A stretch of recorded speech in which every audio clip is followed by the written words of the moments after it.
মেহমানে আজকে আমরা লাগিয়া কত কিছু লই আইছে। খেতেতে ফুলকপি তুললাম, ফুলকপি ফুলের মতনই মিললে যাইতাছে। লগে তুললাম বাঁশের মতন মোড়া একটা মূলা। আসসালামু আলাইকুম প্রিয় ভাই বোনেরা, কিরম আছেন? আশা করি যারা জানতে দেখতাছেন সবই ভালাই আছেন। আজকে আমরা বাগান বাড়ির সাইরকানিটা যারা দেখবার বিরাট ইচ্ছা আছে, আইনেরা লাগিয়া দ্রোন শট লই আইরা সাইরকানিটা দেখাইলাম। পূর্বেতে আমিও কোনোদিন আমরা বাড়িটা দেখছি না, আসলে বিরাট সুন্দর দেখা যাইতাছে। সহালে ফুলাফান লইয়া আইরা চাটা খাইলাম, এরপরে খেত আয়া পড়ছি। সাকিরা কাছেতে মটর তুইলা খাইতাছে, এক দুইটা মটর তুইলা খাইবার ভাইয়া বিরাট খুশি।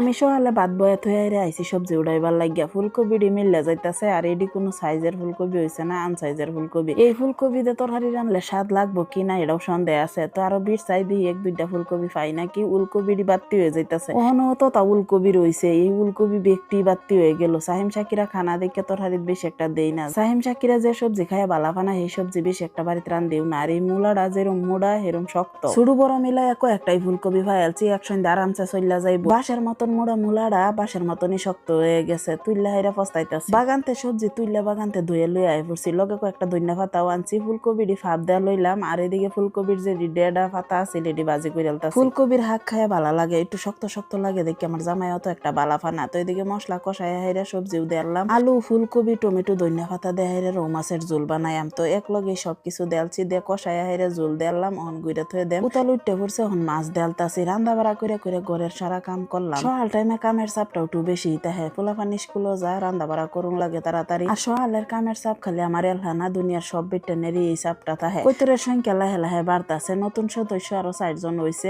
আর মার ফিডে উঠটা খালি বয়ে তাহে বাচ্চাটি। খিড়কির সামনে খার হয়ে আমি কি দেখতাছি, বিলাইয়ের দেহুন লাগতাছে। আমার বুগলো তাড়াতাড়ি আইছে, এদিকে তরহারি উয়ে গেছে, খাওয়া দাওয়া করলাম। এরপরে বইহাল টাইমে আমরা বাড়িতে নতুন মেহমান একজন আইছে, আর মেহমানে আইতার সময় আমরা লাগে কত কিছু লই আইছে। আইনারে দ্রুন দা যে আমরা বাড়িটা ঘুরায় ঘুরায় দেখাই আমি সেই শটটা লইবার লাগে ইকবাল দা আইছে। আশেপাশের যারা আমরা ব্লগটা দেখতাছেন ইকবাল দার এত বেশি নয়নি, এলে একটা নতুন করে পেজও খুলছে। আর এই পেজের মধ্যে এই যে দ্রোন শট লই নানান জায়গা থেকে সুন্দর সুন্দর ভিডিও আপলোড দেন, হেরা গিয়া হেরা দেখতার। পেজের নাম হইলো ভিলেজ স্কাই ভিউ। পেজের লিঙ্কটা কমেন্ট বক্সে দেয়া থইয়াম, একবার গিয়া হেরা চেক করে দেখুন যে ভিডিওটি ভালো লাগলে সাপোর্ট করুন যেন। আর নতুন মানুষ সকলে দ্রোন কিনে হেরা নতুন নতুন ভিডিও বানাইতাছে, লাহে লাহে আরো সুন্দর হইব। বস্তু একটা কিনেই মানুষ তাড়াতাড়ি শিখালতারে না, লাহে লাহে শিখে। আর এটাও তো দামি বস্তু, উপরে উঠলে একটা ডরও থাকে। শিক্ষিত জানাশোনা মানুষের বেশি দেরি লাগে না কোনো কিছু শিখতে। দ্রুন্দা করা ভিডিও আমার টাইম বিরাট ভাল লাগে। গাউডা উপরে থেকে দেখুন যায় কিরম। তখন তো ঠান্ডা দিন, গাছের পাতার মধ্যে ধুলা হইরা রয়েছে, উপরে একটু ধুলা ধুলা দেখা যায়। একটা মেঘ ফললেই ধুলা বালু আর থাকতো না। সবুজ আগের আগাও আমরা উপরে